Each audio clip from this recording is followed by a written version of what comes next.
Добрый день, дорогие друзья. Зовут меня Меринов Михаил Алексеевич. Я путешественник, фотограф, немного исследователь. Эта история началась зимой 2021 года, во время моего визита в поселок Тхамаха.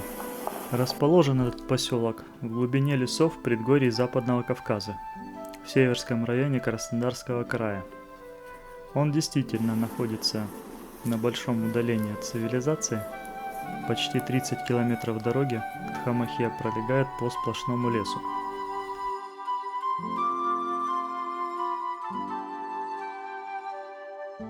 Зимний визит туда состоялся с моими товарищами Ольховским Марком Эдуардовичем и Барченко Алексеем Николаевичем.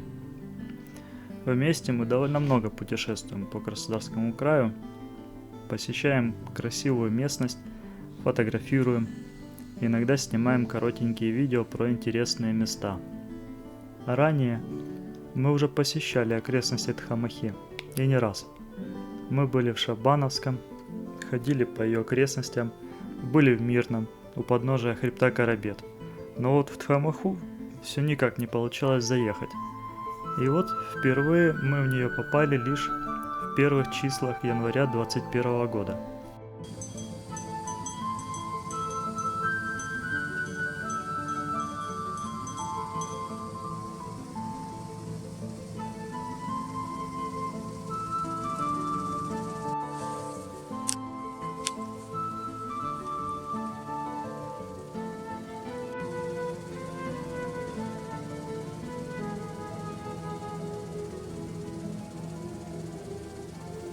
А вот тут нам повстречался телефон-автомат. Мы думали, что это старый автомат, который просто до сих пор еще не убрали. Но, подойдя ближе, стало понятно, что он полностью рабочий. По нему можно не только звонить, но и принимать звонки. Единственное, он довольно громкий и стоит прямо рядом с жилым домом. Наверное, это не очень комфортно жителям соседних домов, если кто-то вздумает звонить на него глубокой ночью. Довольно много мы тогда походили по заснеженным улочкам, уже собирались уезжать. Но именно тогда нам повстречались практически единственные за весь день прохожие. Ну и понятно, день тогда был морозным, некоторое время даже шел снег. Ну, в общем, разговорились. Когда они узнали, что мы такие вот путешественники, нам рекомендовали поснимать комплекс построек старых школ в центре поселка.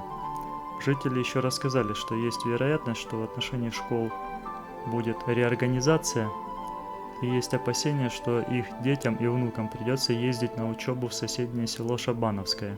В тот раз мы поснимали школы снаружи, немного с воздуха. По приезду в город я навел справки об этих школах, об истории Тхамахи. Да, действительно, оказалось, что это сравнительно старые деревянные школы. Самая старая постройка была возведена в начале 20 века, а второй корпус, который побольше, был построен в 1962 году. Вместе с этим оказалось, что эти школы, как объекты культурного наследия, на учете не состоят. Тут можно, конечно, возразить, сказав, что так гляньте, почти по всей России такие деревянных школ просто уйма. Ну что в них такого? Ну да, в целом таких деревянных зданий действительно немало. Вот, к примеру, моя малая родина, поселок Гладышево Тамбовской области. Тоже в центре стоит такая старая деревянная школа начала века. Ну, во-первых, таких построек сравнительно немного у нас, в Краснодарском крае. Во-вторых, если так рассуждать, рано или поздно мы придем к тому, что всех таких школ, которых, как говорят, еще очень много, внезапно станет очень мало. Или их не будет вообще. Опасения местных жителей по поводу реорганизации и такое положение в отношении старых построек школ меня, как дипломированного магистра в области охраны культурного наследия, не могло оставить равнодушным. и дало почву для написания короткой заметки на Яндекс.Дзен. Из-за того, что наш зимний визит был в первых праздничных числах января, школы были полностью закрыты. В них вообще не было никого, и нам не удалось поснимать их изнутри. Поснимали только снаружи. Этого вполне хватило на заметку в Дзене, а было очень интересно еще посмотреть на них изнутри, пообщаться с работниками школы. Вот это удалось осуществить уже лишь осенью этого же года. И вот, как раз после этого визита стало очевидно, что Тхамаха – нечто большее, чем просто поселок со старыми школами и курганом Гену в центре. А теперь давайте мы полностью перенесемся в нашу осеннюю поездку туда и посмотрим, так сказать, вблизи на старые школы, на то, что нас так поразило и тронуло в самом поселке Тхамаха. Давайте глянем на школы изнутри и послушаем самих учителей. Ну, пойдемте потихоньку к школам. Вот эта синяя, это новая постройка 62 года, а вот это старая, начало 20 века. На территории расположены памятники Великой Отечественной войны, но о них мы поговорим позже. Вот это тот самый телефонный аппарат, возле которого фотографировались зимой.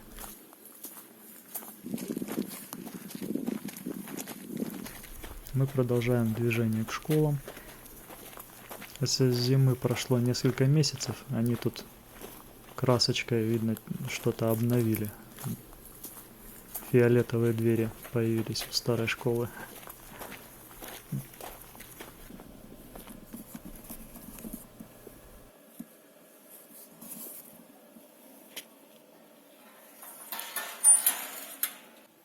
Некоторые организационные моменты.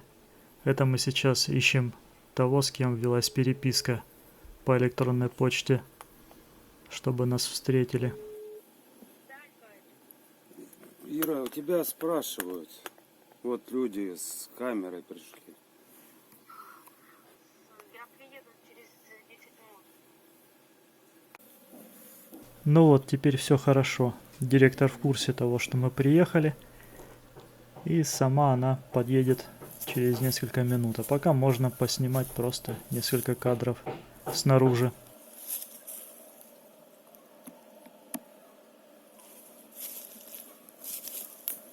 Местные жители сказали, вы поснимаете эти старые школы, как старые постройки. У нас их еще хотят перенести в Шабановскую. Ну, речь об этом идет, да, но пока еще мы работаем. Ну, у нас мало детей, всего лишь 9 человек, учителей 8. Постройка, я вот сейчас не вспомню, наверное, 59-го года. Если точно, сейчас директор придет, она точно знает. В этой школе учились все наши учителя, практически все. Эту школу я закончила в свое время. Наш директор тоже закончил эту школу. Выпускники нашей школы в основном получают высшее образование. 9 учеников – это один класс? 9 учеников – это вся школа наша. У меня в начальных классах 3 ученика. Это 2-й, 4-й класс. У меня 3 ученика, ну и, соответственно, 1 ученик у нас в 1 классе, 4 ученика у нас в начальных классах и 5 учеников в старших звеньях. До какого класса тут происходит обучение? До 9-го. А потом едут в Шабановку, 10-й, 11-й. Сразу же нам провели небольшую обзорную экскурсию по кабинетам. Вот здесь начальные классы у нас обучаются. Увидите, конечно, ужас, что на парте. Деловая атмосфера, рабочий Рабочая процесс. обстановка, да. Здесь кабинет биологии у нас.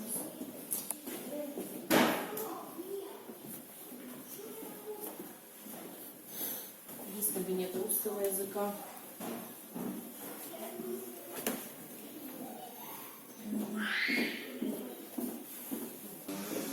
Это у нас кабинет математики.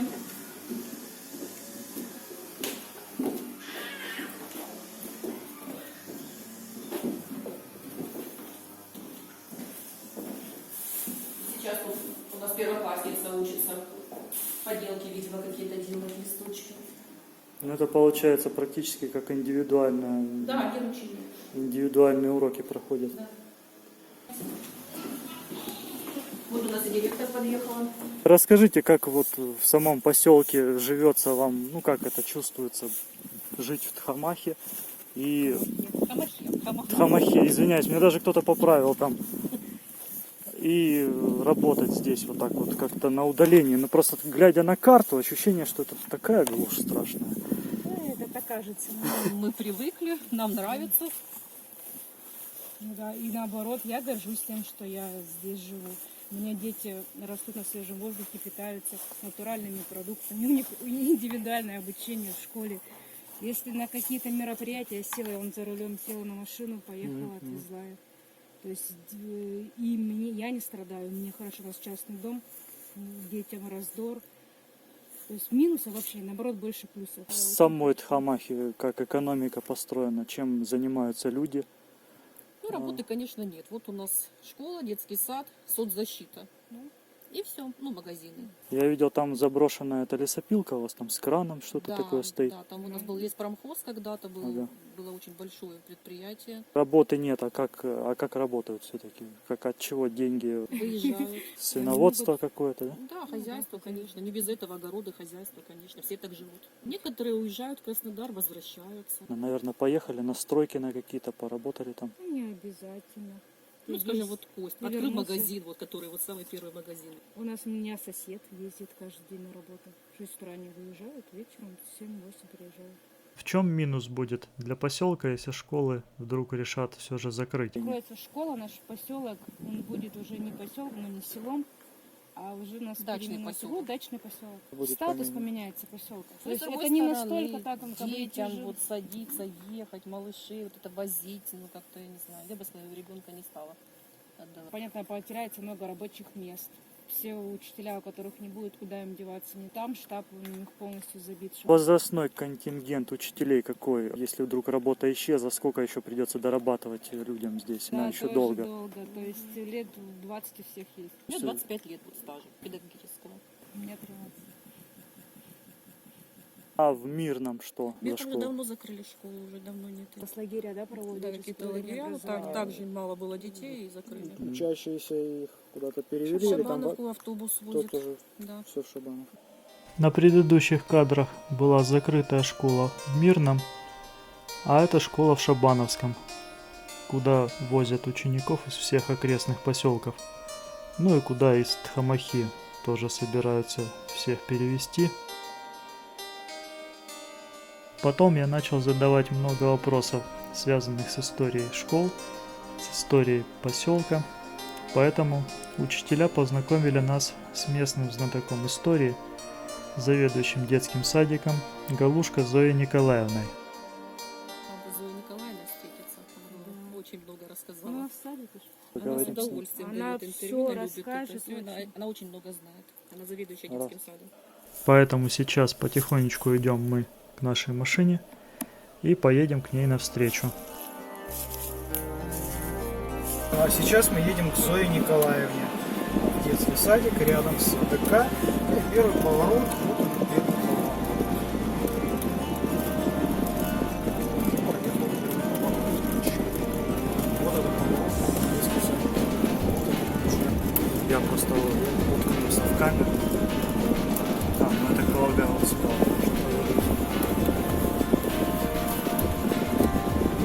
Да, засмотрелся я на камеру, пропустил поворот.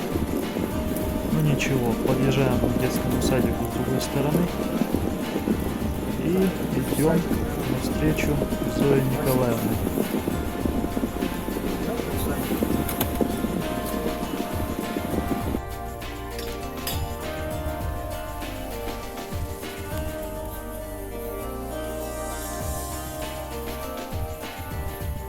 Здрасте. Это вас нам рекомендовали? Зою Николаевну сказали спросить.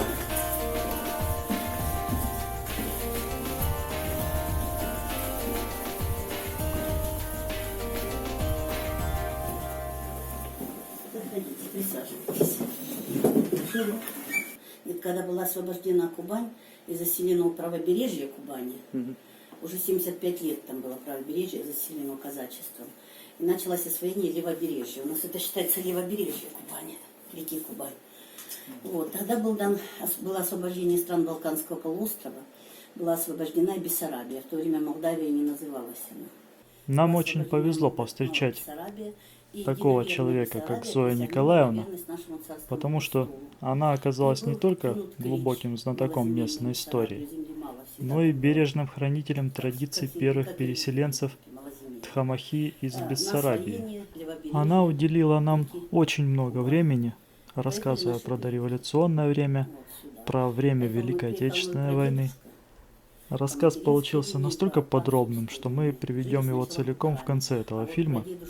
Кто хочет посмотреть его сейчас, можете перемотать в самый конец и послушать, а потом продолжить просмотр с этого места. А вот один момент ее рассказа про период Великой Отечественной войны в Тхамахе заставил обратить на себя внимание. Война отечественная. Война нас не коснулась. Война, значит, как получилось, что это как его сюда пришла 56-я армия под руководством Гречка. Вот, штаб армии стоял здесь, на этой улице, чуть выше, там дом есть, перед Ериком. Стоял штаб армии. Люди из Тхамахи были эвакуированы в Шабановку.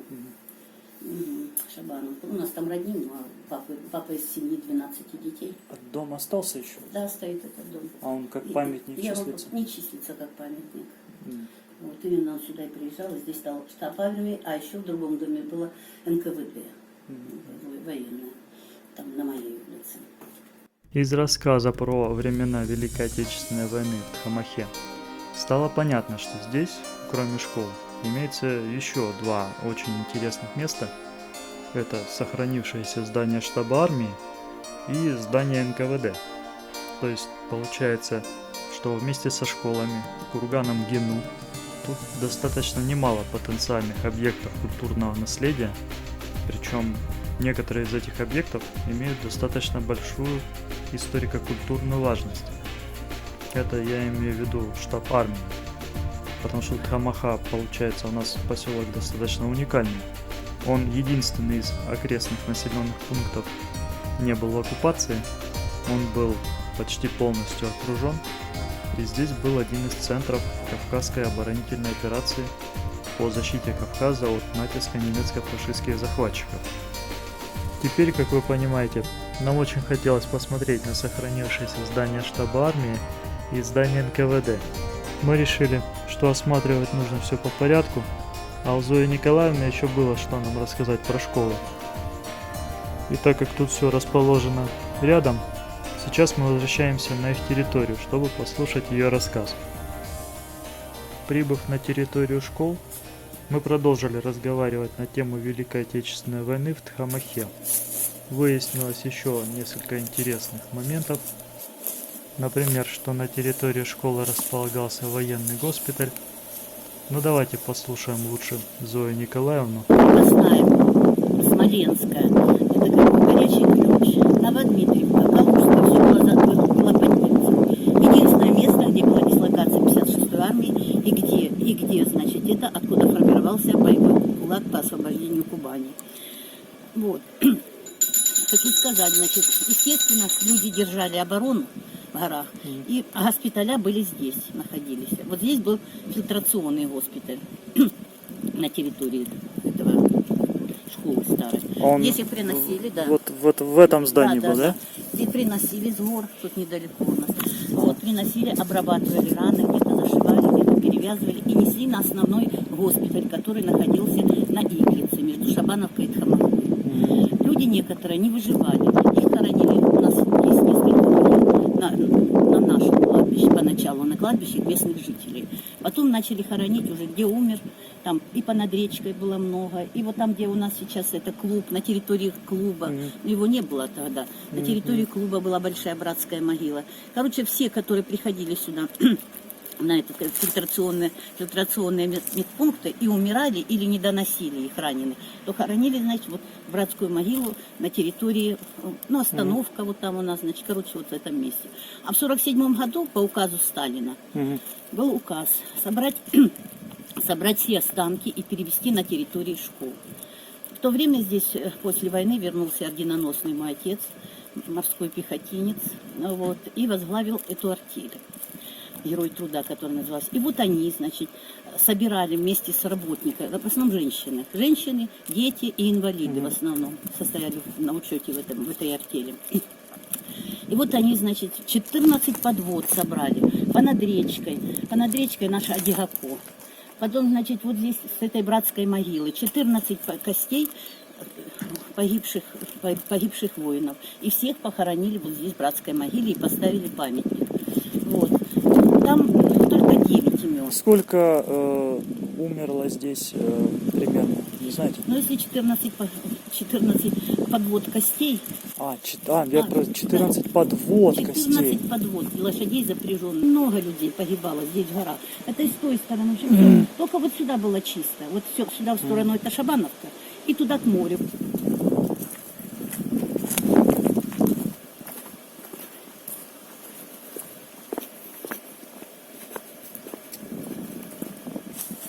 Восемь, 9 имен. Одно имя нашли. 9. Ну, просто на фотографии. Здесь пока 8. Вообще 9 нашли. Героям-защитникам Кубани, погибших в 43 году. Здесь Всё. 14 подвод костей. Привезли сюда. Это по указу Сталина в 47 году. А это вот здесь или Вот он здесь. там? Это там погибшим нашим. Наши первые, кто пошел на фронт, первые Ага. молдаване, кого взяли местных, они пошли на фронт, и всех в основном на линию фронта туда, к Москве, под Москву. Все они там полегли. Никто не вернулся, это в честь их имена, в честь погибших.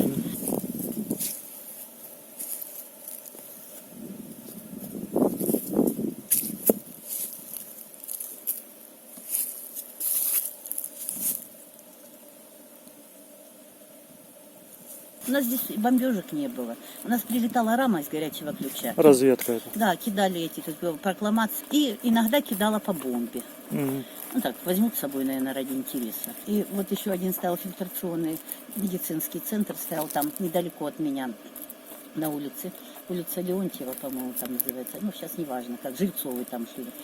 И вот там пролетали и кинули прям во двор. 2 медсестер убили. Это ни за что девчонки погибли. Войны как таковой не было, вот прилетали, так развлекались. Между горячим ключом, между Ставропольской и Новодмитриевкой, и туда в сторону, ну, с Мирного мы не собирали эти трупы. Ну, не трупы, а останки. Собирали вот здесь понад речкой, значит, несли отсюда с горячего ключа, с горячеключевской линии, и несли отсюда сзади Ставропольская, Новодмитриевская линия. Вот это здание стояло.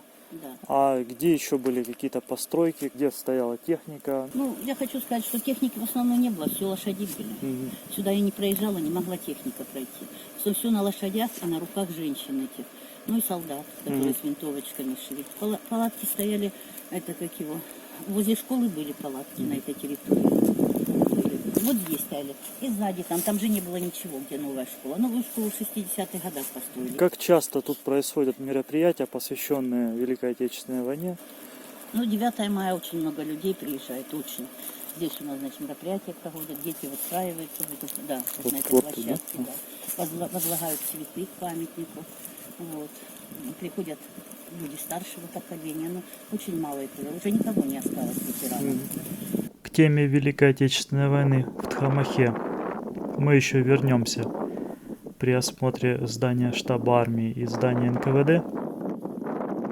А у меня еще оставалось несколько общих вопросов про школы. Как часто отключают свет? А вот только вчера не было света. Целые сутки. На сутки, да? Да, ночью отключился, вчера дали к 2 часам дня.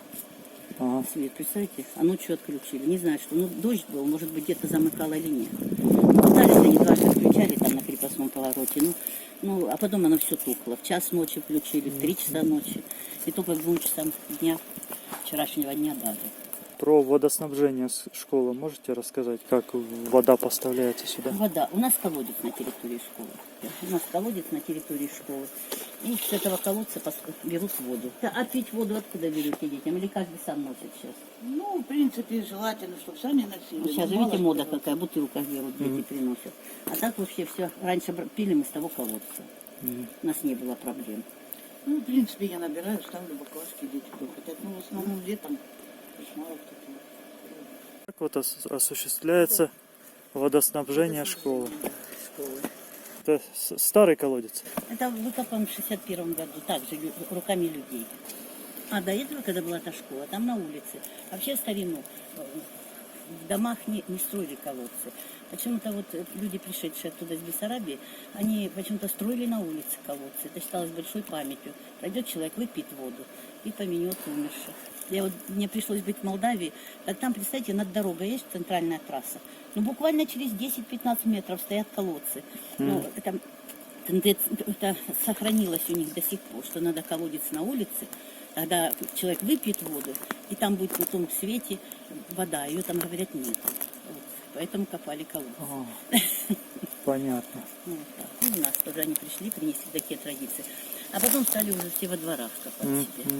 Поначалу это было дико, так папа не воспринимал, как это в доме копать, надо в общественный колодец, чтобы люди проходили. Ну и вот здесь в 61 году выкопали для вот этой школы. Раньше колодец, вы говорите, где был? А на улице, вот там наискосочек, вон где знак, видите, так через дорогу, и там колодец. Здесь, это учительница, которая проживала здесь, то там же брала и стиралась, знаете, когда и надо же было и постираться, надо же было и кушать приготовить.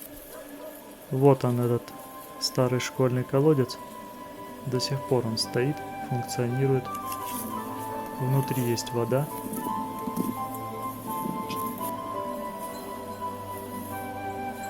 Интересно еще, что в Тхамахе живы старые бессарабские традиции. А мы еще удивлялись во время нашего зимнего визита сюда, что такое, как-то подозрительно много колодцев расположено на улице. А оказывается, вот оно что. Это такие старые традиции здесь до сих пор живут.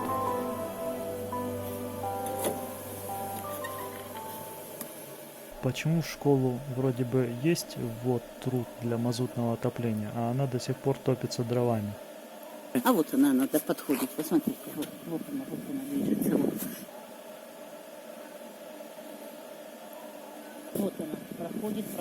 Ага. В той старой школе еще не подвели, а сюда подвели прям котельную, видите? Вот. А почему? А потому что начали обследовать эту.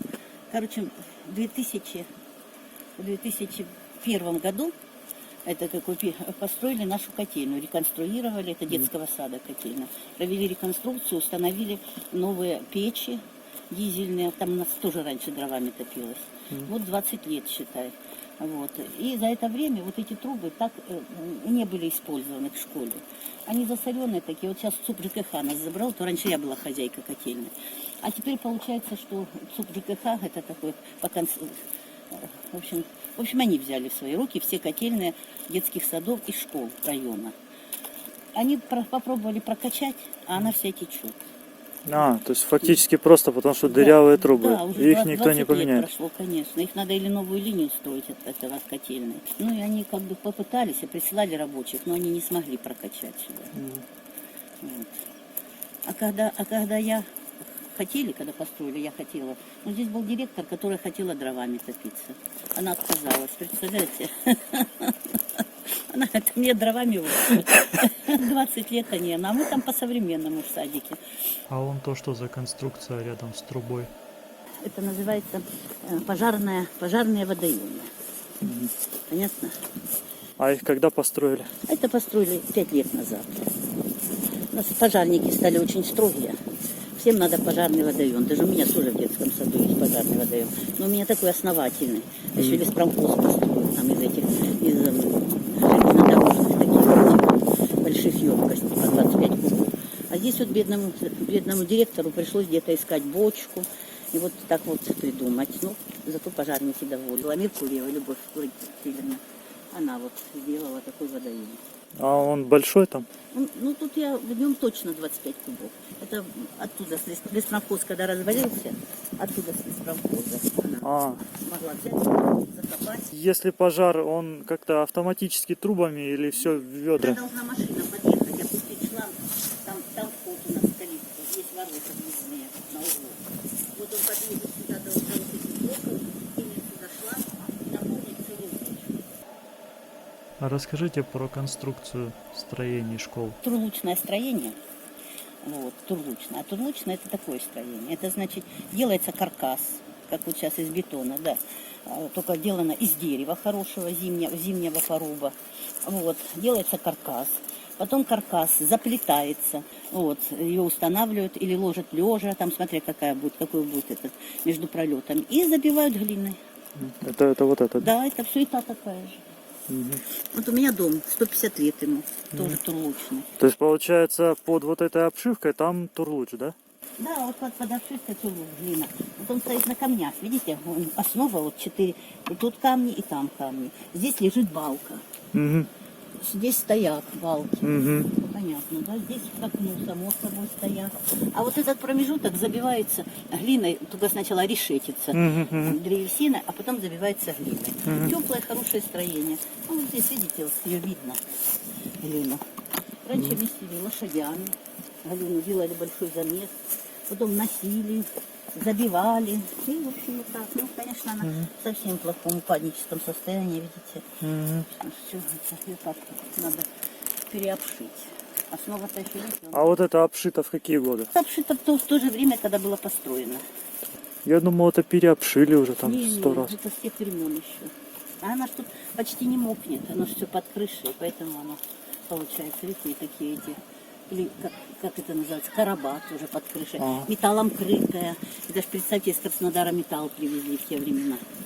Часто стены приходится красить. Надо раз в год красить. В этом году краски не хватило. А в этом году получилось, что краска недоразумение. Вы красите как? Приходится обдирать вот это Где все? валиком, да. Все обдираем. Где валиком, где кисточкой и красим. Ага. У нас Я так просто смотрю, эта школа с одной стороны синяя, с другой стороны желтая осталась еще. выгодно. А та была желтая. Тогда, значит, один у нас работает, он депутат этого нашего района. И он нам выделил желтую краску. Они делают знаки дорожные. И такая была красивая школа. И в этом году я хотела к нему поехать, но что-то не получилось. А мама у него умерла, в общем, так не получилось. Он долго на работе не был. Я с той стороны видел Видели, школу, да? желтенькая. Она очень приятная. Прикольно смотрится, Я да. обязательно, я всегда, вот сегодня он мне даже звонил, говорит, Елена Николаевна, я обязательно к вам приеду. Сегодня я нечаянно нажала. Я вам привезу моющий. Не забыли про краску? Нет, вот такой хороший, Смоленский он сам. Смотрю, фундамент тут каменный. А что это за камни такие? Откуда они их брали? Да камни оттуда с Ериков нашего, где штопарни, там в том Ерике собирали. Их ставили, понимаете, на 4 камня. Понимаете, это вот. Сначала делали угловые камни, вот это основные. Сюда ложили балку, ну, выравнивали, чтобы было, видите, сюда. А вы наклон. говорите 4 камня, а тут их... Ну, а вот с той стороны 4, там же ниже, понятно? А здесь выше. Все рассчитывали, чтобы ровно стояла балка, понятно? Тогда же раньше такие были, наверное, как назывались? Или на глаз, может быть. А может быть, инструмент такой был. Ну, я смотрю, обтесанные, то есть прям... Нет, они не обтесаны, они их так подбирали. Прям, ну, где можно было, откалывали. Вот, а так вообще это подбор. Это у нас не было тут ничего до этого, это с этого Ерика. Тут Ерик несет столько камня, когда вода, он тарахтит прямо. И вот камень именно такой, он, видите, он не цветет и не растет на нем мух. Звонарь его называют у нас. У нас и много сейчас современных домов строится на фундаменте из такого камня. А это, вот, представьте, еще в 867 году собирали люди. Естественно, на подводе. Нам сказали так вскользь, что у старого здания школы аварийное состояние. А знаете, чем оно выражено? Тут крыша, во-первых, железная она протекает. И там потолок проваливается, глина же подмазана. Мы внутрь сможем зайти? А вот девочка это здесь, нам открыла, ну пойдемте глянем. Ну, я так полагаю, вот это вот аварийное состояние. Ну да, конечно. Видите, это же идет. Вот балки, видите, какие тут лежат. Балочки там, основы.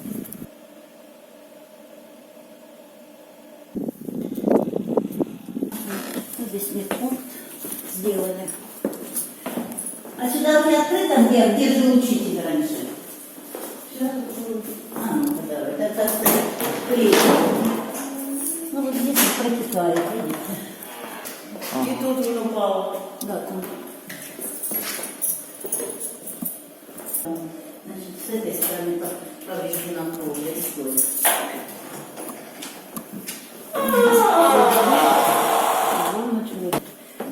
Тут учились, приходили. Света нет. Здесь, там окно забито, да?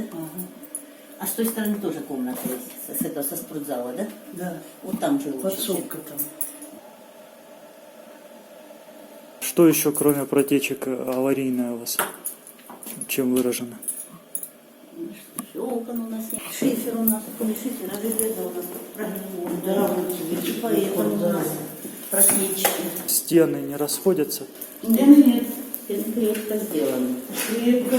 Здесь же учитель в этой комнате, которого нанимали с Краснодара, жил, преподавал. Вместе с осмотром старого здания нам еще довелось посмотреть его изнутри. Ну вот. Пока мы ждем ключи от комнаты учителя, давайте немного походим, посмотрим остальные помещения старой школы.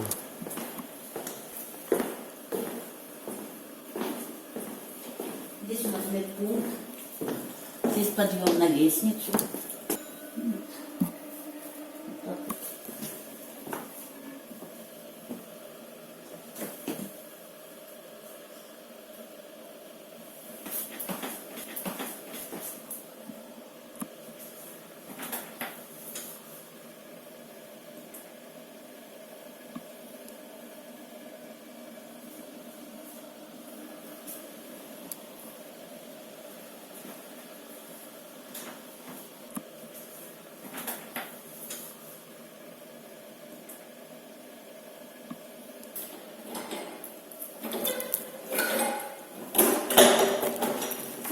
Скромно так жили учителя. Эта комната была учителя. Совсем небольшая. Да, здесь стоял всего этот, как его, столик стоял, кроватка стояла и все. Человек здесь жил. Класс. А вот тут тоже никакой планировки не было. Вот обратите внимание. Закрывай. Все как было построено еще в те времена. А скажите, что вот это за дверь? Отдельно тут, отдельно там? А это двери должны были, это как выходят дети из этого класса. Здесь был один класс, и другой здесь. Да. И чтобы они друг другу не мешали, часть детей, которая тут обучалась, выходила в эту дверь, а другая часть выходила тут. А планировка улиц вокруг школ не изменялась? Ничего не было. И магазин Сельповский здесь рядышком, все так. Про финансирование вы не расскажете, насколько хорошее финансирование? Насколько хорошее. Но хочу сказать, я все-таки немножко связана, директора не было, я помогала своему завхозу. Ну, проблема вот, значит, учителям подняли 5000 за классное руководство и по 4000 сейчас, чтобы довести им зарплату побольше. Детей у нас всего 9. На тот год планируется 7 детей. Я очень расстраиваюсь, но все равно 7 детей, Путин сказал, даже один ребенок будет, что на селе должна быть школа. Мы не хотим повторить Мирновскую школу, когда придет сразу человек и начнет скупать село. Все, это нехорошо. Мы должны быть все-таки селом, где у нас должна быть своя администрация, которая есть у нас еще, и действует она, и мы хотим быть селом. Администрация в Шабанове. Есть школа, есть клуб, есть детский сад, пока на сегодняшний день. Ну, я думаю, что со временем люди начнут возвращаться в деревню. Знаете, сейчас очень много дачников приехало. В основном те, кто на пенсию ушел, и здесь живут они.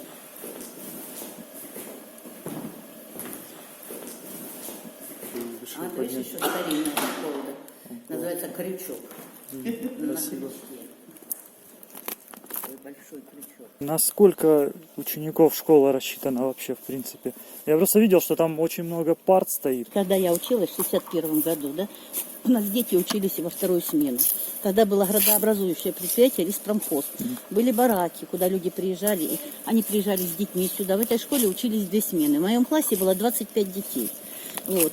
И представьте, сколько было, 8-летка раньше было. Вот 8-летка, если в каждом по 30 почти, потому что некоторых по 35 было. Вот представьте, сколько, значит, детей. 3 × 8, что, 24? 24. Вот 240 240 детей. человек. Да. 240 человек. А вот сейчас какие-то документальные ограничения есть на количество учеников? Неизвестно. Конечно, подушевая, она ж убивает нас. А что это такое подушевая? Подушевая, это за каждого ребенка идут деньги. Для таких сел это смерть. Кому идут или от кого? На учителей. И вот они очень мало получают, 12 800, они мизер получают, потому что душ мало. Вот. А в больших школах это полегче. И для таких школ не надо делать подушевую. Это вот лично мое мнение.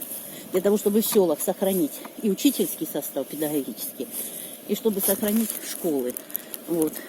чтобы было село. Если где есть школа, где есть детский сад, это уже село. Понимаете? Это уже не дачный поселок. Вот.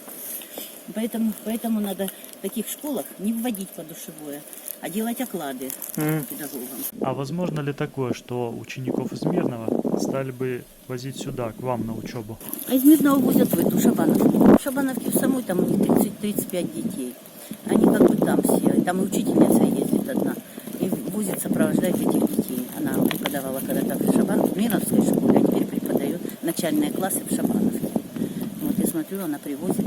А в Хамахинской школе автопарк какой-то есть? Нет, в Шабановке есть, а нам нет необходимости. У нас все ходят сами пешком. Тут недалеко все живут. Класс. Мы помещались нам. Здесь так и было всегда.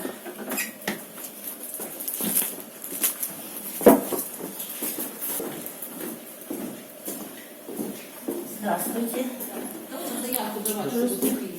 А? Здрасте. 8 числа начнем копить. Вот здесь было такое фойе. Здесь ставили нас на зарядку, делали мы зарядку. Это потом пригородили уже, наверное, 80-е годы, когда сделали. Ну, я училась. Ты училась? Еще было фойе, когда ты училась? Или уже было? Я училась, было фойе. Фойе это было, да. Здесь было такое фойе, вот оно до сюда доходило. Ага. Здравствуйте. Это было у нас фойе. Ага. Вот, и здесь мы могли штаб поставить, нас могли. Мы могли здесь помаршировать, руками помахать, новости узнать, все ученики. Так остальные классы все так же и были в таком же состоянии. А это выход пожарный на ту сторону, до котельной, где мы стояли, где колонны. Ага. Это сюда. Выход. Я просто смотрю, тут крючочки, это раньше не парадный вход был случайно. Не было. Всегда с той стороны улицы было. Здесь кладовая. В школе столовая или буфет есть? В школе столовая находится у меня на территории детского сада. Они туда приходят дети, у них там есть зал столовый, вот, и кухня. Повар один у нас готовит и в детском саду, и для школы. Детей-то мало. Вот сегодня, например, было 5 пришло, так и 9 детей. А раньше столовой тут не было никакой? Не было никакой столовой. Столовая была, Ну где была? когда я еще А в старой школе. бабушка моя готовила. Да, в старой школе была столовая. Вот там, где сейчас медкабинет, там была печка, и там готовили. Вот там готовили. Понятно. Я вспомнила. Что ж, какие документы Ира оставила мне? Говорит, там есть у нас документы. Скажи, пожалуйста, а где у нас музей располагался? И вот здесь. Вот здесь? Вот в этом В классе. этом классе был музей у нас, да. Здесь вот как раз Владимир Иванович, этот музей был. Вот он стоял вот здесь. А вообще, куда экспонаты все дели от музея? Ну, сказали, это опасно, и выбросили. Там была и граната, Да. там были... Это мои, да? Да. Или оно все? Не знаю. Ага, ну я все поняла. Это предписание какое-то мне пришло. Ага. Здесь же просто стоят, когда никто не забыт, ничто не забыто, если Ну. А куда дели фотографии военные? Они что, не что ли? Ну, отнесли в сарай, но не знаю, в сарае они сохранились осталось или или нет, нет, что осталось, да, потому что ключа нет. А у кого ключ от сарая? Кочегар. Кочегар. И был музей. А здесь и класс был, да? Вот они. Здесь был кабинет истории. Да. Здесь же был музей. Музейный уголок был. Это твой папа его организовал. Да. Он историю преподавал. Вот выяснилось, что в школе еще и был школьный музей. Это очень порадовало меня как музееведа. Ну а мы заканчиваем наше знакомство со школами.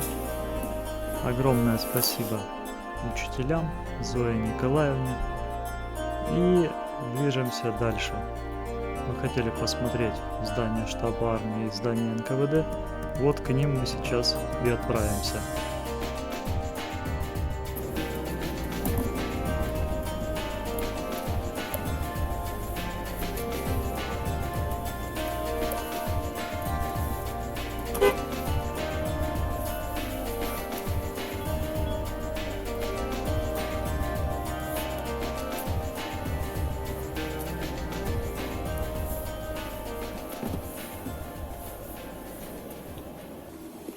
Вот оно, сохранившееся здание штаба армии. Вот в таком состоянии оно находится. Сейчас это жилой дом. Тут живут люди. Тут был пустырь, не было ничего. Тут стояли палатки, да, наверное, все да? палатки, армия стояла, все здесь. А много палаток было? Ну, в те времена много было. Войска, нет, в основном охрана стояла. Это штаб был. Да, это был штаб, видишь, ты, оказывается, тоже знаешь. Нам опять повезло. Нас встретил местный житель, который проживает в этом доме, и согласился провести небольшую экскурсию внутрь. Ну и папа сказал, это те грибы, Саша, а что ты их не собираешь? А кто тебе сказал? Да? Ты знаешь, какой суп хороший? Да ладно, я не знаю, Ароматный такой. Это называется опенок. Наверное, уже в лесу и опята есть. Так, уже пошли, а сейчас хочу зимний искать. Так он надо зимний. Раз эти появились, значит зимние будут. Вот засада. Собака не кусается? Она делает руку. Она меня знает. Собака, получишь у меня. Можно отсюда с фасада.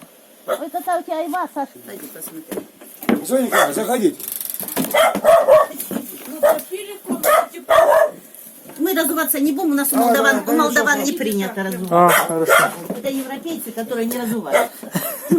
Это татары разуваются. Ага. Смотри, как поставили балку. как крыша, он там все рушится. Ага. Я там залазил недавно был. А у тебя что там не деревянное сверху?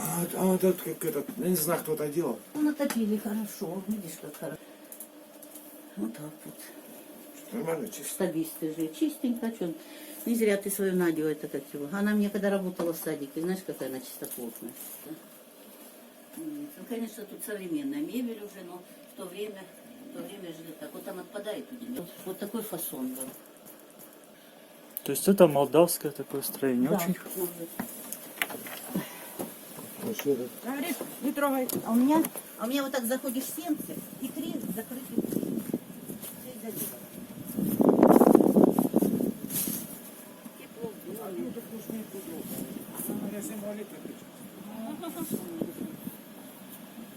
Тепло, это погреб уже.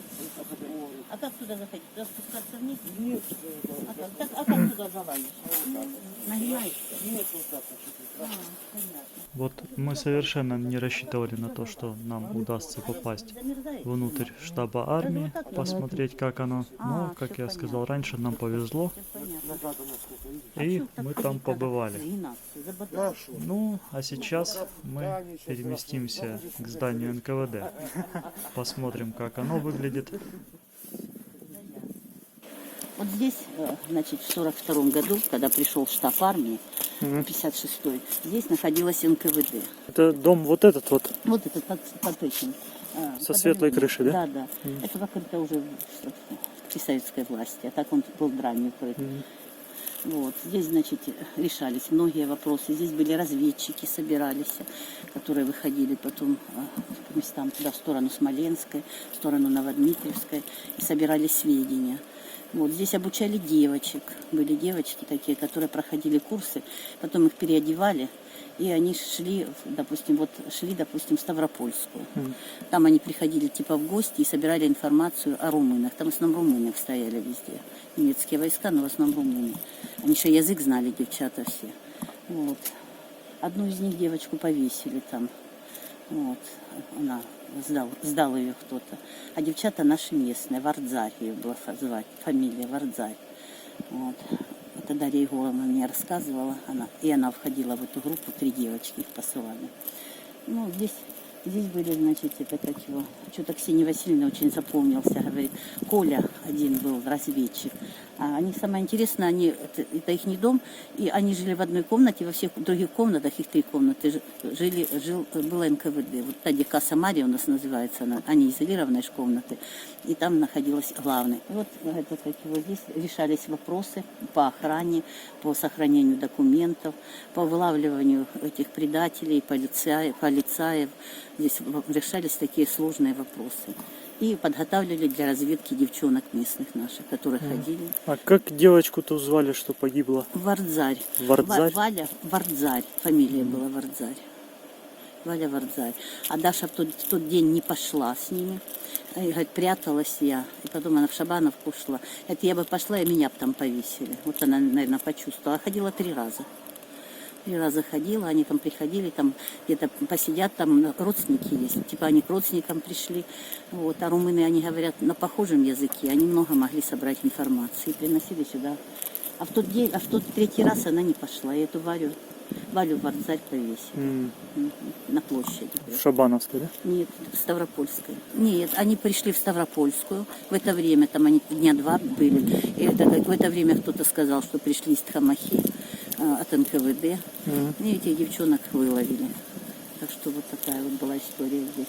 Ну, они числились в штате, обучали эти ребят. В самом здании НКВД нам побывать не довелось. Но ничего страшного. И без этого на сегодня впечатление было просто море. Очень интересную информацию нам рассказала Зоя Николаевна про Тхамаху, про события времен Великой Отечественной войны в этих местах. Ну а сейчас мы движемся к кургану Гену. Перед тем, как покидать Тхамаху, мы хотели на его вершину взойти. А пока мы находимся на пути к нему, можно посмотреть на улице Тхамахи. Вот такие здесь многоквартирные дома. Это, как нам рассказали, выдавалось работникам леспромхоза. Кстати, давайте еще, пока мы в пути находимся, одним глазком глянем на то, как сейчас выглядит то, что осталось от этого предприятия.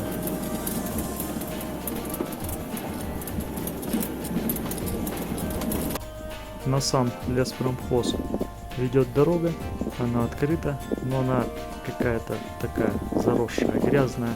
Не решились мы по ней ехать. Но хорошо, что у нас квадрик есть, поэтому взлетели и решили посмотреть на это все сверху. А сверху это вот так все выглядит.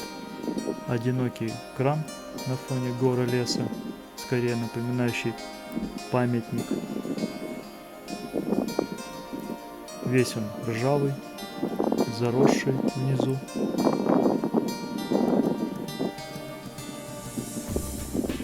Полуразвалившиеся корпуса леспромхоза. И вот там вот бочка лежит. Это, скорее всего, одна из 2 бочек, про которую нам рассказывали, когда про пожарный водоем на территории школы говорили.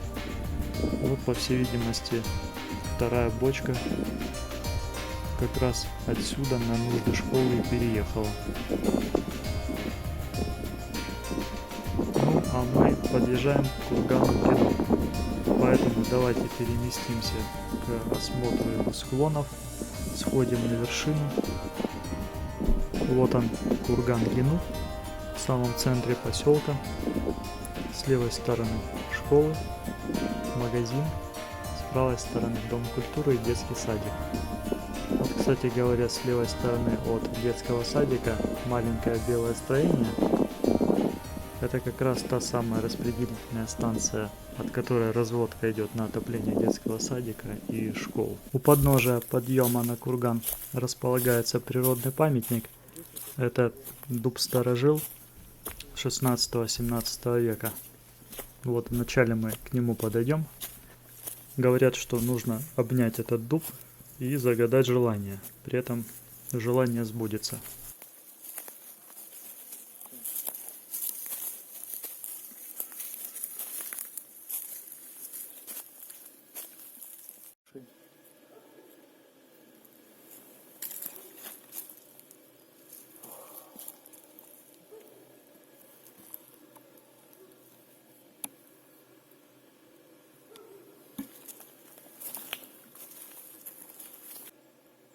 Ну, еще надо стараться.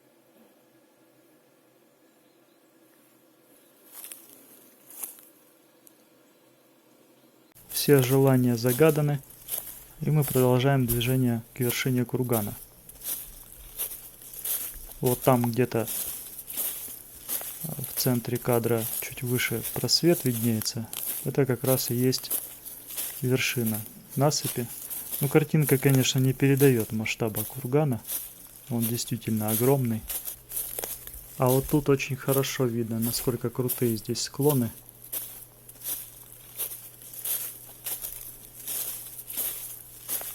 Это начался самый сложный участок подъема непосредственно к вершине.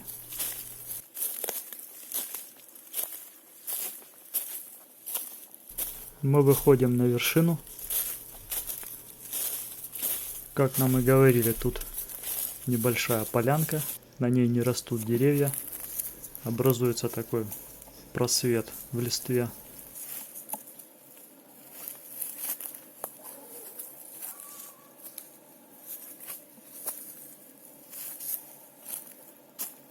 На поляне есть места с выемкой земли. Вот одно место, а рядом второе. Вот оно. Это во время Великой Отечественной войны тут зенитные орудия стояли. Тропинка дальше ведет к дороге. Это спуск кургана. В общем, завершается на посещении кургана Гену наш такой очень продолжительный, познавательный визит в Тхамаху. По пути вниз на склоне кургана мы встретили вот такие вот достаточно немаленькие камни. Очень странно их тут видеть, так как это курганная насыпь. Местные жители рассказывают, что до середины 19 века старосты и вожди племен проводили на вершине кургана различные собрания и свои обряды, а на вершину вела такая вот каменная лестница. После середины 19 века эти обряды и собрания прекратились, лестница оказалась заброшенной, и со временем камни вот так вот расползлись по всему склону. Еще также говорят, что на самой вершине было какое-то каменное сооружение. Я с первоисточниками по этой теме не работал, поэтому могу лишь сказать, что это может быть все красивой легендой, как и богатство кургана Гену. А может быть и нет. В общем, с этим надо еще отдельно разбираться. Мы выходим к дороге, подошли к подножию кургана. Спуск с насыпи так красиво обрамляет линия теплоснабжения школы. Друзья, на этом наше путешествие заканчивается, но необходимо несколько слов сказать в отношении всего поселка Тхамаха. Из увиденного нами получается, что Тхамаха имеет мощнейший потенциал для того, чтобы стать историко-культурным центром в этом горном районе. Прежде всего он выражен целой группой уникальных, оригинальных исторических построек. Это постройки школ, здание штаба армии и здание НКВД, а также курган Гену, величественно возвышающийся над всем поселком. Кроме этого, в поселке имеется множество просто старых оригинальных жилых домов переселенцев из Бессарабии. Такой дом, например, у нашего рассказчика, потомка первых переселенцев Галушка Зои Николаевны. Мне лично видится здесь возможность организации как минимум двух небольших музеев. Один военный, посвященный Кавказской оборонительной операции, второй историко-этнографический, о местных племенах и первых переселенцах из Бессарабии.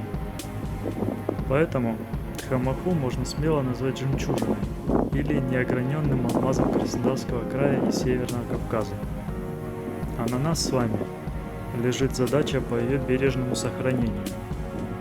Начать необходимо с малого, например, с решения таких мелких проблем, о которых нам говорили местные жители. Это вставить новые пластиковые окна в школу, заменить и завершить подвод к ней труб теплоснабжения, выявить весь перечень имен из 14 подвод с останками павших бойцов в братской могиле на территории школ, признать памятниками истории и культуры здания штаба армии, здания НКВД и комплекса построек школ. Как я говорил в самом начале, эта история началась зимой 21 года. И совершенно не хотелось бы, чтобы она завершилась этим фильмом. Очень надеюсь, что все начинания будут осуществлены, и у нас на Кавказе появится еще один значимый историко-культурный центр в Тхамахе.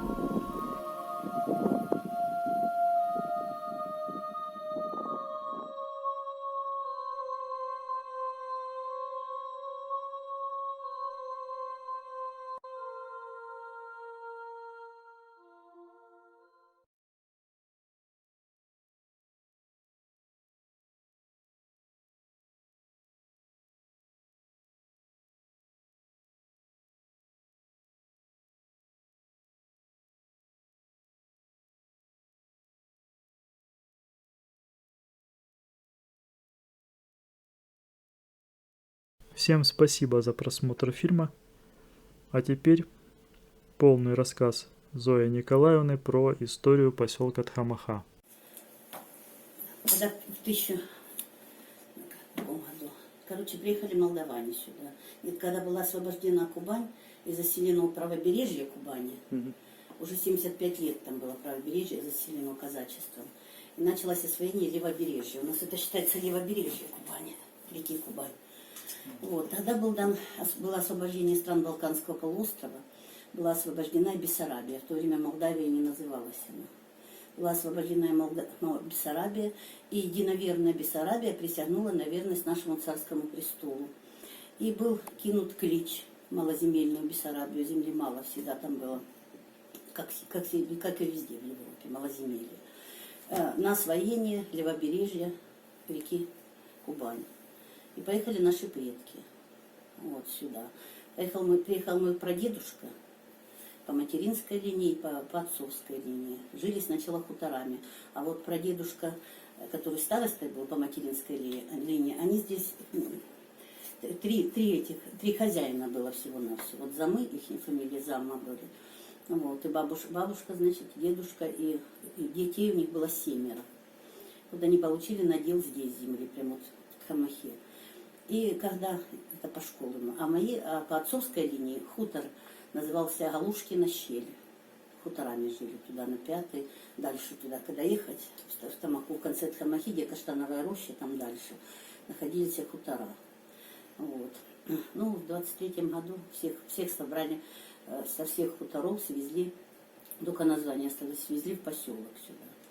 Это при советской власти было решено, что хутора, что народ должен жить коллективным трудом. Вот. Ну, и, значит,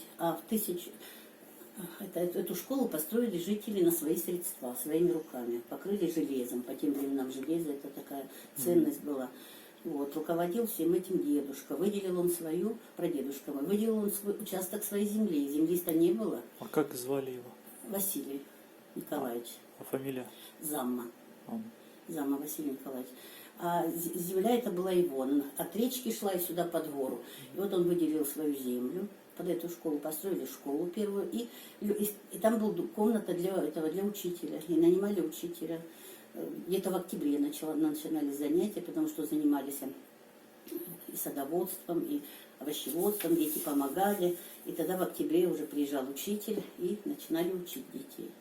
Вот так вот было у нас. Вот эта школа была создана, значит, трудом людей местных, молдаван, бессарабов. Ну, в 1945 году Молдавия стала Молдавией называться, не Бессарабия. Вот. Ну, что еще интересного у нас есть? Ну, приехали сюда, привезли свою культуру земледелия. Очень мудрый был царь. Это как его, потому что Бессарабия, она всегда славилась тем, что они занимались садоводством, овощеводством, виноградарством. Вот часть наших людей заселялась в Крымском районе. Вот в Крымском районе до сих пор процветает овощеводство, виноградарство, вы знаете это. Здесь это, конечно, не прижилось, здесь потому что больше шло на переработку леса, завод. Но в каждом доме сад свой. Обязательно ехали сюда и везли щепу оттуда, с тех мест Бессарабии. Щепу прививали на местные, на местные кислицы, дичку. И на грушу. Это, в общем, в садах, сады, у меня есть такие деревья по 100 лет. В огороде у меня даже растут. Вот. Потом орех, фундук. Это как его, кукуруза обязательно, потому что мамалыга это первый хлеб. И выращивание занимался чем мой прадед, и один, и другой, потом дедушка. Они занимались тем, что выращивали скот и гоняли на сеной рынок, продавали. Вот, бычки вырастали. Раньше леса, когда приехали первые поселенцы, лес был кое-где по горам. Это сейчас вот и поляны зарастают, и все даже на моих глазах. Тут было все везде, все горы лысые были. Лысые горы были? Да, 150 лет назад были лысые горы. Ничего себе. Кое-где только росли дубы, и то дубы росли на черкесские, на этом, на могилах шапшуков. Ну и в шапшуки. садах у них, наверное, еще в черкесских садах. Черкесские сады, да, яблоня сохранилась у меня черкесская. Вот, они, это как-то, но они не жили вот тут, прямо в Тхамахе. Тхамаха это у них было место такое поклонения. Здесь вот гора есть школьная, и там заседали, сидели мулы, собрались. И вот когда они сюда пришли, был указ, значит, по каждому селу, по сотенный обязательно был атаман и охрана, казачество для охраны, потому что было небезопасно жить здесь. Спускались с гор, угоняли скот. Вот. И был указ еще большой такой, строгий, никогда никого не убивать, а вывозить в резервацию в Инем. Это была первая резервация, никого не убивали. Вот у нас есть гора, Ивана Герцевана называется. И он был сотенный здесь, наказной атаман в Шабановке. И вот, значит, они так погнали наши, как люди, они собирались гуртом и гнали скот. В это время спустились с этой горы Герцевана, не видно эту гору, и отбили этот скот стада. И погнали. А мальчишка один рыбу следом ловил. Рыбы здесь было, вот так на перекате можно было ловить. Вот сейчас, конечно, построили эти водохранилища, речки обмелели, ну, в общем, рыба не поднимается. Ну, есть своя местная, но та, которая шла раньше, не ходит. Через плотину перепрыгнуть не может. Там Шапшутское водохранилище ниже. Ага. Мальчик вернулся, прибежал в Шабанов, прибежал сюда на гору. Гора называется у нас, это как его, Кобыла. Вот, и на эту гору прибежал, тут стоял первый охранный пост. Зажигали они кострами, охрана шла. Значит, прибежал, доложил, что вот погнали скот. Это тут быстренько зажег охранник, это как его загорелся, и стало видно в Шабановке, там есть гора Гумария. Там, значит, те там зажгли, и увидели они на Сторожово, еще Молдавановское еще село, это все 3 села были заселенные, под охраной были. И тогда быстро собралась сотня казаков и поехали сюда. Ну, зашли там, они жили в саклях. Прямо в горе в сакле были такие, шкурами закрытые. Это на горе Герцеванова? Да, на Герцевана. И, значит, начал уже, когда все отбили, это все, скот, Иван Герцеван начал обход делать, в сакле заглядывать. И в одной из саклей была женщина пожилая, и она ему нож между этими лопатками воткнула, умер сразу на месте. Вот с того времени называется гора Ивана Герцевана. Ну, как говорят старики, ее тоже не убили, а тоже связали, положили в подводу и отвезли в Инем. Ну, для них тоже это было очень трудно. Во-первых, они люди-горцы, и во-вторых, это как его, а там страшное болото и комар. Знаете, там в то время вообще было. Ну, очень много умирало там на месте их, но климатизировались. Так что вот так мы. Здесь как бы такое поколение пришедшее на эти земли, на которых жили тогда именно шапшутские племена здесь жили. Ну, а наши занимались садоводством, виноградарством. Вот, у моего дедушки был виноградник вот здесь, на этом, как его, на Собачьем хуторе. Вот, делали вино, тоже везли. Это как на сеной рынок, раньше сеной рынок был такой. Мануфактура и мука самая ценная была, остальное сами тут. Охотились сами в лесах, так жили, освоили эти места. До 45-го года у нас был учитель из Молдавии. Преподавался здесь молдавский язык. Потом его взяли на фронт, и все. После этого все. Скажите, а война отечественная? Война нас не коснулась. Война, значит, как получилось, что это как его, сюда пришла 56-я армия под руководством Гречка. Вот, штаб армии стоял здесь, на этой улице, чуть выше, там дом есть, перед Ериком. Стоял штаб армии. Люди из Тхамахи были эвакуированы в Шабановку. Шабанов. У нас там родня, папа из семьи 12 детей. А дом остался еще? Да, стоит этот дом. А он как И- памятник я числится? Не числится как памятник. М. Вот именно он сюда и приезжал, и здесь стал штаб армии, а еще в другом доме было НКВД, военное, там на моей улице. Вот. Пришли они сюда через море, войска пришли, очень тяжело. Женщин брали, они носили снаряды за плечами. Вот, это как мужчины, молодежь, девчата копали окопы по горам. Везде, вот здесь шла линия обороны, везде вокруг Хамахи. Со стороны горячего немцы были, горячим были. Ну, вот так вот народ, значит, женщины занимались рытьем молодежь окопов, переноской снарядов. Вот, и здесь стояла армия. В горячем ключе немец, Ставропольская немец, Новодмитриевка немец, Смоленская немец, кругом немец. А вот в это место они не пришли, бездорожье не дало им возможность сюда прийти. Я так думаю. Вот. И потом начала 56-я, 17-я пошла армия на горячий ключ, а 56-я пришла сюда к нам. Вот. Ну, в общем, немца не было. И папа всегда говорил, я судимый под следствием не был, в оккупации не находился. После войны было очень это писать надо было везде. Он, когда с фронта пришел, мой отец, его назначили председателем артели, герой труда. А Горячеключевским районом мы были. Это при Хрущеве стали уже сначала Абинский, Крымский, а потом уже в Северский. Он гигантоманию любил Хрущев. Вот. Ну, а я думаю, что нас отдали почему в эти районы земледельческие? Да потому что это ж Горячий Ключ, он курортный город. Лесоразработки, наверное, нельзя было делать. Поэтому нас отдали туда. Так что вот так. А у нас здесь был завод. Завод был лесозавод. И он, значит, Это вот который там остался в конце? Да, от него там осталось, за изгородью. Ну, правда, в частные руки уже перешел. Ну, это как его... Вот такая вот история. Я вас спрошу, в школе, вот сказали, курган тут есть, что знаете про него? Курган, да. А, вы имеете в виду вот этот, который? Ну, наверное, этот имели в виду. Да, Рассказали интересную историю. Огромный курган между школой и ну да, это между Домом школой, культуры. да. Это называется Арагину. Она называется. Ага. Вот. Она очень интересная, она описана, про нее есть даже записи. Вот.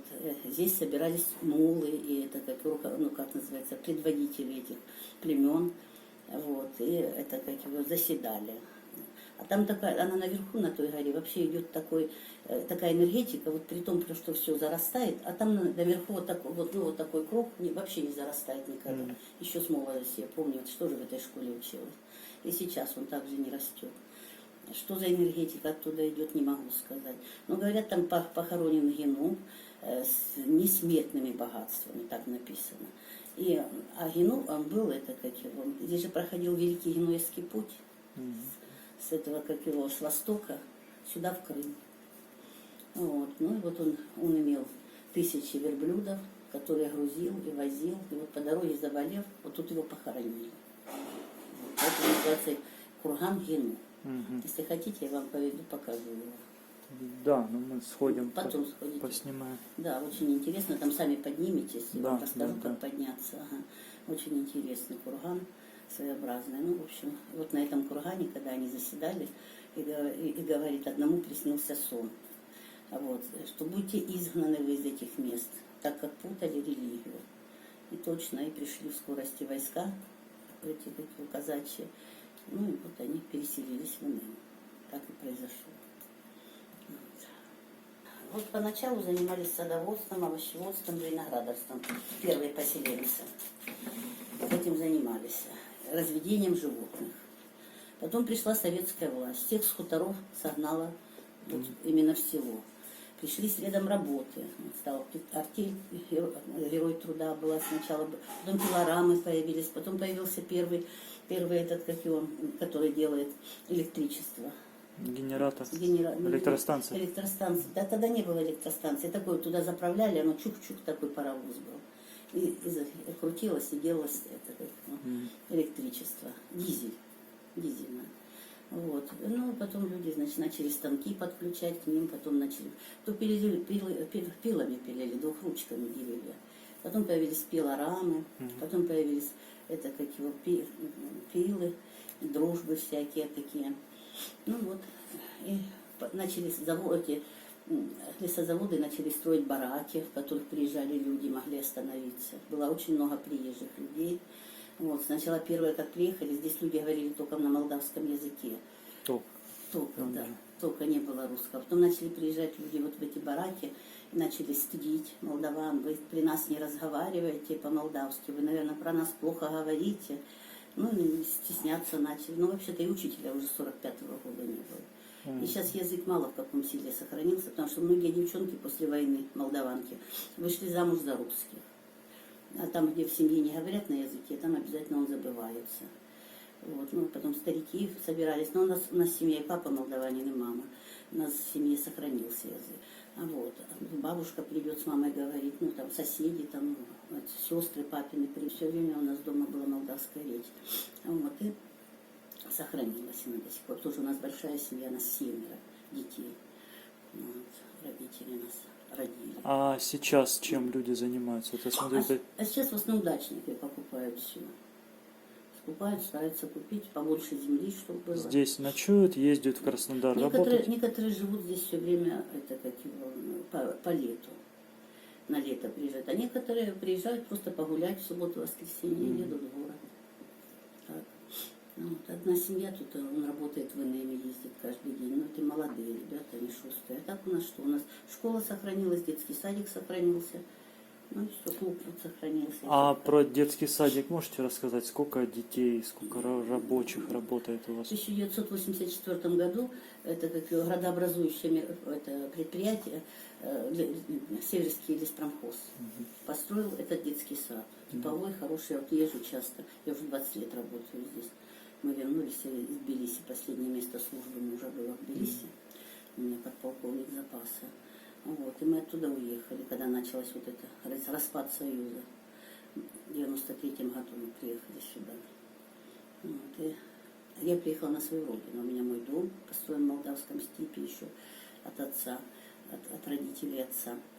А у нас мода такая, я самая младшая в семье. У нас принято, что родительский дом должен оставаться обязательно младшему ребенку. Вот, и это как ее папа всегда давал завещание. Никогда не продавай родительский дом. От него никогда не будешь богатым. А когда наступит время, ты всегда залезешь, и у тебя будет дом свой. А вот, потому что мало всего. Вот мы сколько поменяли мест с мужем, где только не были. А вот приехали, живем здесь. Вот. А это... И никогда не ходи за детьми. А почему, папа, я раньше этого не понимала? Ну, ты знаешь, вот ты представь, будешь старая, а они придут с работы, будут грустные, или поссорятся, или куда-нибудь уедут, и друзья к ним придут, а ты будешь нервничать, они вдруг поругаются. И вот это была заповедь. Никогда не продавай родительский дом, от него богатый не будешь, и никогда не ходи за детьми. Когда уже совсем не сможешь, на носилках они тебя сами отнесут. Да, за ними не ходи, за детьми. Это был у меня такой заповедь у отца. Он был, хорошо знал историю, грамотный человек был у меня. Вот. А сколько работников работает сейчас? У меня работает 9 работников. Ну, как в школе? Да, а здесь у меня 14 детей на сегодняшний день. Вот. Деточки все в основном, вот эта община у нас тут сейчас поселилась, в основном из общины. А что за община? Община называется Вифания, та, которая американская. Они лечат спонтом от наркомании. 9 человек работников, 14 детей. Да. Ну а зарплаты? Зарплата 12 800, допустим, у дворника, младшего воспитателя. Вот, это как его. А вот у этого у воспитателей у них 27 тысяч зарплата. У меня 2 воспитателя. 27 У них образование какое? Высшее у всех. Высшее, да? Мгм. Педагогическое, наверное. Высшее педагогическое. Одна девочка учится сейчас на 4-м курсе нашего университета. Учатся, стремятся девочки. В школе сказали, что Сказали, там был была музей. музейная комната, но ее Да. со временем закрыли. Была Что там вроде и каски были. Может и- быть, вы как-то связаны с этим? Там мой муж, он вел, когда он работал в школе, когда демобилизовался с этого, с армии. Я знаю, что Ваня там Демешко это начинал, был учитель, он умер. Вот. А потом мой Толик работал там, и он там тоже собирал информацию, там музей был у них, но они сейчас запустили это дело. Нет. Вот так живем мы. Ну что тут еще интересно? Вот эта гора Гино интересная. Потом что еще? Теперь, в общем, живут в основном дачники. Вот на моей улице только я и сын мой живет, чуть ниже. А там еще сосед есть местный, Перян, Вова, тоже из местных, из молдаван. И все, и больше никого, остальные дачники, все. Я вот потому борюсь, чтобы школа была и детский сад, чтобы был насилие. Потому что вот Мирный у нас там есть, на нем он тоже был весь, ну, там ИТК раньше было, туда-сюда. Но школы не стало, и все, дачники все скупили, и там все, теперь дачный поселок, школы нет. Детей возят в Шабанов. Много детей, 5 детей. А в Шабановске много учеников? 37. Очень много наших. У них вообще в Шабановке нет детей. Вот, Там вот такая много большая школа вообще. наших много ездит отсюда. Да, А 12. учителей там сколько? А учителей там 12 учителей. А, да. Там 11 класс, редко. А есть такие учителя или работники, которые из Краснодара прям утром сюда приезжают? Нет, таких смелых нет. То есть все местные? Все местные, да, все наши местные, все тут окончили учебу. Говорят, это все с образованием. Хорошие учителя, хорошие. У нас классы небольшие. Дети наши все в основном поступают учиться. Вот, как бы индивидуальное обучение. Да и потом сам уклад жизни. Здесь идет ребенок, ты его не оставишь без внимания. Я говорю, а ну как, почему не здороваетесь, дети? Здесь они все на виду. Насчет этого хорошо. Я тоже эту школу окончила. Закончила сельхозинститут наш. А вы когда учились в школе, сколько было учителей? В моем классе было в то время 25 этих детей. 25 человек у нас было. А классов сколько? Тут 8-летка была в то время, а сейчас 9-летка. 8-летка. Вот. Нет, это в классе 25 лет учеников было, или да. всего? Нет, в классе было 25. А всего сколько? Вот представьте, если в каждом классе, даже если по 20 детей, да, а их было 9, 180 детей. А как они помещались все? Все там в 2 смены учились. Там новую школу построили. Сначала учились в старой школе до 4 класса учились, потом ходили в Шабановку пешком. И в Шабановке 5, 6, 7, 8, 9 заканчивали. А я уже, когда построили новую школу, тоже силами села. Собрались люди, все мазали, месили, вот, в которой вы были в новой школе. Вот, и это как его, тогда уже стали в 2 смены учиться, и никто в Шабановку уже не ездил. Вот такая была. А потом 10, 11, нет, 9, 10, чтобы закончить школу в Смоленскую. Родители отправляли. Ну, не всех, А учителей сколько было? В то время было 12 учителей у нас. 12. 120 человек было, 12 Да, учителей, 12. сейчас 9 учеников. Сколько? 8 учителей? Да. А вы что заканчивали? Это Кубанский наш сельхозинститут. Сейчас он университет называется. Педагог? Нет, я ученый агроном. А, Ну, 20 лет уже вот в этом воспитателе. Я в колхозе работала в Смоленской, агрономом Смоленской, что тут рядом. Квартиру сразу дали. В те времена было так. Приезжает специалист, квартиру дают. не, ну те времена, ладно, Да. это хорошее время было. Вот, это как его. А потом работала в Липецкой области. Сначала экономистом, потом парторгом большого села работала. А потом в Грузию уехали мы. Служили там супруг мой. Ну, теперь клуб. Боремся за клуб, чтобы клуб отремонтировать. Нету у нас специалиста в Доме культуры, заведующий нам надо.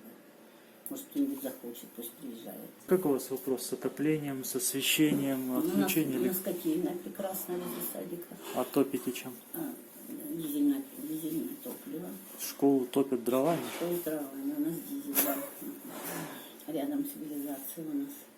Вот. Ну, сейчас забрали, эту котельная мне принадлежала, а теперь забрали ее в это, как СУБ-ЖКХ. Быльской. Теперь они отапливают все школы. Вот 2-й сезон они будут. А они привозят сюда мазута, да? Все привозят, ага, дизель привозят. Бочка там есть. Вот сейчас я вам покажу вот вино. Посмотрите, как раз Да. там. Пойдемте, я вас проведу. Да. Ну что, наверное, тогда мы все вопросы узнали у вас. Телефон вам свой даете? Да, 8 908.